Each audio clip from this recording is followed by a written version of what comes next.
வீட்ல பசங்க பயப்படுறாங்கன்னா, இந்த மந்திரத்த நீங்க உடனே அவங்களுக்கு அவங்க காதுல விழற மாரி சொல்லலாம். 108 முறை நீங்க விளக்கு வச்சுட்டு, இதற்காக படையல் அதெல்லாம் எதுவும் தேவையில்ல. விளக்கு வச்சுக்கோங்க.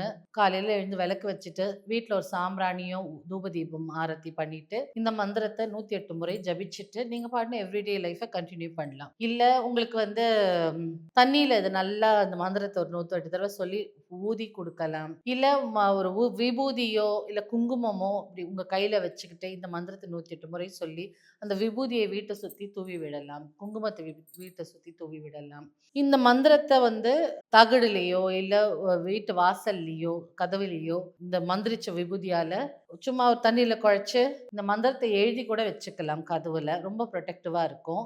அதே மாதிரி பயப்படுறாங்க, பயமா இருக்குங்க, தனியா இருக்க பயமா இருக்கு அப்படின்னு சொல்றவங்களுக்கு ஒரு அதீதமான தைரியத்தை கொடுக்கக்கூடிய மந்திரம் இது.